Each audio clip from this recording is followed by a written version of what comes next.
So what if the future of the smartphone in your pocket and the AI that's currently reshaping your career depends entirely on a narrow strip of water in the Middle East and just a single factory in the Netherlands? I mean, it sounds like the premise for a geopolitical thriller. Right, it really does. But if you look at the raw data coming in today, it is simply the reality of our global supply chain. We are, quite literally, hitting the absolute physical limits of our digital expansion. Yeah, and that is exactly what we are getting into today. Welcome to the deep dive. We are jumping straight into the July 15th, 2026 morning news brief from the Daily Tech Reader. And the overarching theme across all these sources, from global economics to semiconductor manufacturing, all the way to human health, is this massive high-stakes collision. Right. We have these limitless digital ambitions, but we are slamming headfirst into the very real physical constraints of our planet. Dirt, steel, water, and heat. Yeah, because we've been conditioned to think of digital progress as something purely mathematical. Right, just code. Exactly. Software updates, new algorithms, data just floating in the cloud. But the sources we are looking at today, they reveal a world where that progress is increasingly bound by physical reality. Yeah. It's not invisible. It has weight. It has a ton of weight. And I want to start with something incredibly physical, which is the money in your wallet, right? The cost of living. Always a good place to start. Right. So the brief kicks off with June's Consumer Price Index, which dropped by 0.4%, bringing the annual inflation rate down to 3.5%. And core inflation held steady at 2.6%. Which sounds like great news. It does. And Federal Reserve Chair Kevin Warsh is out there emphasizing price stability, basically signaling no immediate rate hikes. But reading through the geopolitical section of this brief, I am completely baffled by this optimism. Yeah, there's a big disconnect there. Exactly. The data behind that CPI drop feels like a total mirage to me. Okay, let's unpack this. It feels like we're celebrating putting out a small fire in the kitchen while the entire roof is sparking. I mean, is this inflation drop just an illusion, like a temporary patch on a leaky pipe while global oil prices are building up right behind it? If we connect this to the bigger picture, it really is a statistical snapshot of a reality that, frankly, no longer exists. Oh, okay. Because that recent drop in inflation, it was largely driven by lower gas prices during a temporary U.S.-Iran ceasefire. Right. Temporary being the key word. Exactly. That ceasefire has collapsed. So the situation on the ground has fundamentally altered the economic landscape, while that macroeconomic data was still being compiled. Yeah. The sources are reporting that the United States is currently enforcing a blockade of Iranian ports and oil facilities and conducting military strikes focused on coastal defenses. And Iran's reported response, and again, we are just looking at the facts on the ground, as reported by the sources here. We're not taking any sides, but their response is to threaten the export routes used by the U.S. and its regional allies. Which changes the math on everything. Right. So Fed Chair Warsh is looking at 3.5% inflation, but the raw input for almost everything we consume is actively being bottlenecked. And the geography of this conflict is what makes the global economy so incredibly vulnerable right now. We are talking about two major global choke points. Right. The geography is destiny here. It really is. The Strait of Hormuz has historically been the primary artery for Gulf oil. But the conflict has widened to include the Bab el-Mandeb Strait down near Yemen. That's where the Houthi involvement comes in, right? Exactly. With Houthi involvement threatening traffic between the Red Sea, the Gulf of Aden, and the Suez Canal, you have a massive percentage of global trade being squeezed through two heavily contested, incredibly narrow waterways. And the brief notes that Gulf oil exports have plummeted to less than half of their pre-war volume. Less than half. That is a staggering amount of energy just erased from the board overnight. And the cascading effects are immediate, because that physical bottleneck dictates everything downstream. So you have skyrocketing costs for maritime insurance, private security, and just the sheer fuel costs of rerouting massive cargo ships around the entire continent of Africa. Because they can't risk the straits. Right. And European aviation authorities are even warning airlines away from portions of Gulf airspace, which means air freight is also burning more fuel on much longer routes. All of this physical friction pushes prices up instantly. Brent crude is already moving above $86, and U.S. crude climbed over $80. Which means the cost of manufacturing, shipping, and just simply keeping the lights on is surging right now. And that reality sets up this brutal paradox when we look at the tech sector. Yeah, the contrast is sharp. It is. We have this pervasive narrative that the tech world is, ethereal. It's detached from the messy realities of global shipping lanes and oil prices. But as the brief points out, the hyper-expansion of AI is creating a demand for heavy manufacturing and raw energy that is completely unprecedented. I would argue the tech industry is actually more dependent on physical manufacturing right now than the automotive industry. Really, more than cars. Absolutely. The more advanced our artificial intelligence becomes, the more reliant it is on incredibly specialized, power-hungry machinery. And nothing illustrates that better than ASML. No, they are the perfect example. Here's where it gets really interesting. The brief covers their latest financial upgrade, and the numbers are just staggering. ASML is forecasting annual revenue between 43 billion and 45 billion euros, and they're expanding their manufacturing capacity by about 30% annually for the next 2 years. Which is massive growth for hardware. Right, because they hold an absolute monopoly. They are the only supplier in the world of extreme ultraviolet lithography systems, or EUV. TSMC, Samsung, SK Hynix, Micron, Intel, with their new high-NA tech, they all have to go to this single company in the Netherlands to build their chips. It's like they're the only store selling pickaxes during a gold rush. That is exactly what it is. But I want to pause on the actual mechanics of this EUV stuff, because I think a lot of people hear chip manufacturing and they imagine like a standard assembly line, conveyor belts and robotic arms. What are these machines actually doing? Well, they are performing a task of precision that challenges the absolute limits of physics. Okay, how so? To make an AI chip more powerful, you have to pack billions of microscopic transistors onto a tiny piece of silicon. And to carve the pathways for those transistors, you need light.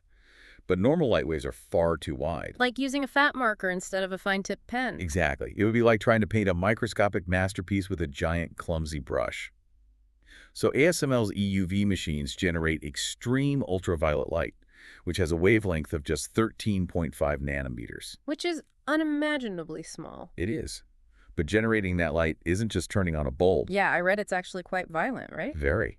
To create that specific wavelength, the machine fires a high-power laser at microscopic droplets of molten tin. Wait, molten tin? Yes, and it vaporizes them into a plasma tens of thousands of times a second. Wow. And that plasma emits the EUV light. But because this specific light is absorbed by almost everything, including regular air, the entire process has to happen in a total vacuum. So no air inside the machine at all? Right. And then the light is collected and bounced off a series of incredibly precise mirrors.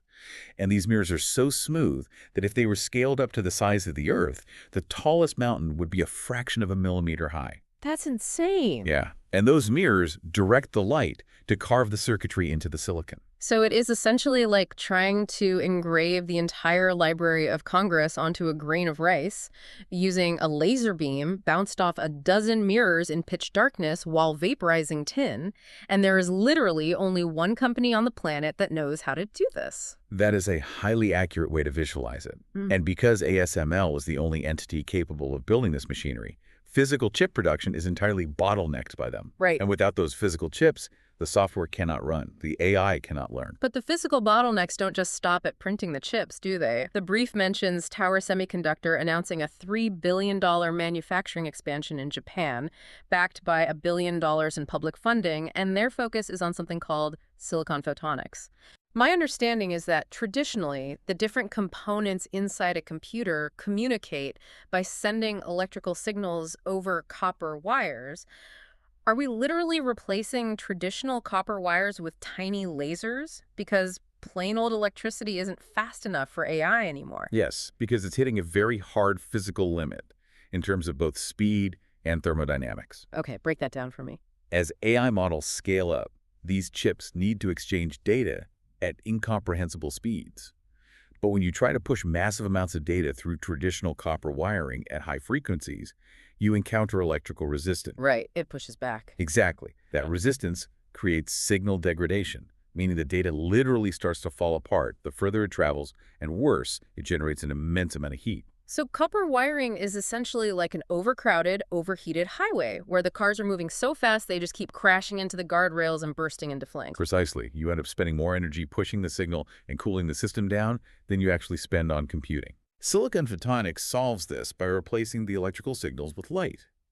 Instead of pushing electrons through copper, You are sending photons through microscopic optical waveguides etched directly into the silicon. So we are replacing the overcrowded highway with a network of fiber optic bullet trains that generate basically zero friction. Yes, light does not suffer from the same resistance or generate the same heat as electrical current. It allows data to move between computing components faster, with vastly greater bandwidth, and at a fraction of the energy cost. That sounds like a magic bullet. It's incredible technology, but again, mastering this requires physical innovation, not a software patch. The next major advance in AI requires the successful physical integration of these optical networks directly onto the processors. Which brings us to the ultimate physical limit, right? The planet itself. Yeah, this is where it gets very real for everyone. Because even if we master silicon photonics to reduce heat inside the computer, we still have to power these massive data centers. And as we plug all this incredible futuristic machinery into the wall, we are colliding head-on with a rapidly deteriorating electrical grid and a dangerously hot climate. The environmental data in today's grief is severe. Extreme heat is currently the primary domestic public health threat across the United States. We are seeing desert locations in the Southwest sustaining temperatures near or above 110 degrees. Yeah, 110 degrees is just punishing. But the detail that really stuck with me wasn't even the daytime highs, it was the nighttime temperatures. The brief specifically calls out that high nighttime temperatures are severely increasing health risks. Because biologically, the human body relies on nighttime cooling to recover. Right, you need that break. Exactly. When the ambient environment drops, your core body temperature resets. If the environment stays hot through the night, the cardiovascular system is forced to remain under constant stress to pump blood to the skin for cooling. The body never gets a break. That's terrifying. It is. For outdoor workers, children, older adults, and really anyone without dependable air conditioning, this continuous physiological strain is incredibly dangerous. And while the human body is struggling to simply regulate its core temperature, we are simultaneously building unprecedented numbers of AI data centers that demand continuous, massive amounts of electricity just to run their own cooling systems. Right, they're fighting the same heat we are. Exactly. And the brief emphasizes that these data centers are adding permanent electricity demand to the grid. I mean, this is not like everyone turning on their AC for a few hours in August. This is a massive, relentless baseline draw on regional power systems that are already totally maxed out by the heat. And the strain on our public infrastructure is palpable. Utilities are currently facing critical shortages of basic grid equipment, particularly step-down transformers. So what does this all mean for you, the listener, and your career? I want to dig into that transformer thing because I feel like we have this vision of a pristine tech utopia, but we are being halted by a piece of equipment that basically sits on a telephone pole. If AI is so advanced, why are we bottlenecked by 19th century technology like utility transformers? It's like someone building a trillion-dollar hypercar but forgetting to check if the local gas station has any fuel or if the radiator even works. This raises an important question, and it really highlights the paradox of our modern economy. Okay. You cannot simply plug a hyperscale data center into a power plant. Electricity is transmitted across long distances at extremely high voltages to reduce energy loss. But you cannot feed that raw, high-voltage power directly into delicate servers. They fry. Right. You need transformers to step down the voltage to usable levels through electromagnetic induction. And these are massive, heavy pieces of equipment. They require specialized grain-oriented electrical steel and thousands of pounds of copper coils. And I'm guessing we don't just have a stockpile of those sitting around. No, they take years to manufacture. There's a global shortage of that specialized steel and a major shortage of the skilled labor required to actually build them. So we have the most advanced software in human history, backed by trillions of dollars in capital, and it is literally stuck waiting in line for a steel box of copper wire. Exactly. The more advanced our digital tools become, the more dependent we are on raw physics and heavy industry. We are seeing major tech companies having to pledge their own private funding to build power infrastructure for their facilities because the public utility grids simply cannot support the physical weight of their digital ambitions. They are being forced to become energy companies just to keep their software running.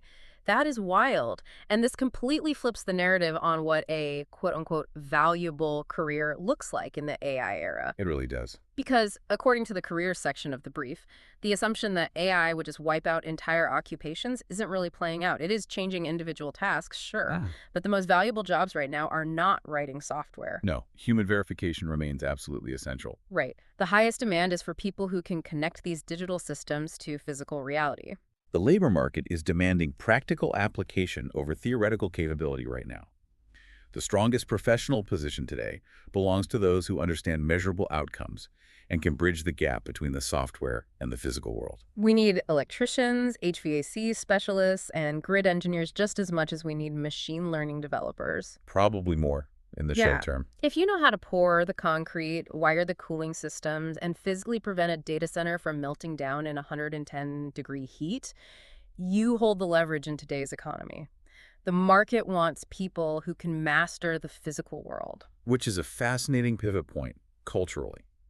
Because amidst all of this physical friction, the geopolitical conflict over shipping lanes, the extreme heat, the electrical grid straining under the weight of computation, the brief highlights a really powerful countertrend in human behavior. Yeah, and I love this part.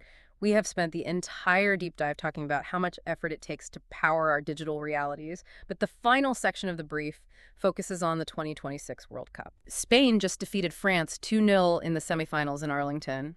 The brief details how Spain relied on possession and defensive discipline to shut down France. And today, we have this huge, high-stakes semifinal in Atlanta. Argentina against England. Huge match. Oh, massive. Argentina is chasing consecutive titles with Lionel Messi, who already has 8 tournament goals, and England is trying to reach their first men's final since 1966. And the physical environment is a factor there as well, which ties back to our earlier point. There are thunderstorms and flash flooding possible around Atlanta today, though the stadium roof will obviously protect the match itself. But the cultural observation here is what is so striking to me. I mean, we live in an age where algorithms curate our news, AI personalizes our workflows, and we are increasingly isolated in our own custom-tailored digital realities. Everything is customized. Exactly. Yet despite the heat, despite the cost, millions of people are gathering, braving the elements, just to watch 22 players kick a ball around a grass field in real time. Is this our collective rebellion against the algorithm? I think it is a craving for an unscripted, shared physical anchor. In an increasingly personalized and algorithmic media environment, every piece of content you consume is optimized specifically for you. Right. It's a bubble. And the predictability of that algorithmic curation can feel deeply isolating. So the value of a live event is precisely that you cannot control it, you cannot ask an AI to summarize it without losing the emotional resonance, and you must experience it at the exact same moment as millions of other people.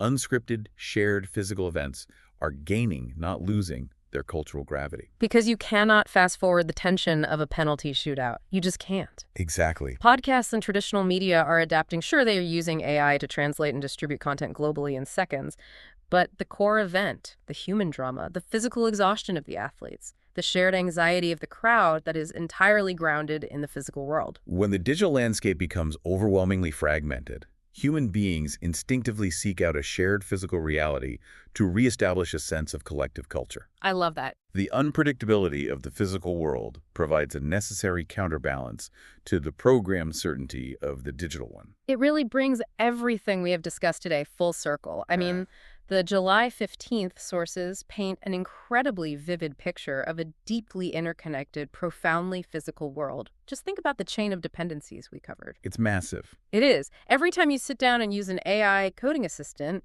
that software relies on a chip made by TSMC. That chip was printed using extreme ultraviolet light inside an EUV machine built by ASML in the Netherlands. Vaporizing tin in a vacuum. Exactly. And that machine is eventually going to rely on silicon photonics to prevent the chips from melting. All of this is sitting inside a data center powered by a massive utility transformer made of specialized steel, which is drawing electricity from a grid strained by extreme heat, all of which relies on an energy market dictated by a contested shipping lane in the Middle East. You cannot separate the cloud from the dark. You really can't. It is a delicate, vastly complex chain of physical materials and geography. And if we accept that our digital expansion is no longer bottlenecked by human imagination, but by physical constraints like the heat of the planet, the width of a shipping strait, or the global supply of transformers, it changes everything. It does, and I want to leave you with a final thought to ponder today, building on exactly what we've just discussed. If our digital expansion is bottlenecked by the physical world, will the next great global superpower be defined not by who writes the best code, but by who controls the most basic, unglamorous physical materials required to run it? That is the question of the decade. The future might not belong to the smartest algorithm, but to the nation that can forge the best steel and secure the coldest water. Thank you so much for joining us on this deep dive today. Keep questioning the physical reality behind your digital world, and we will catch you next time.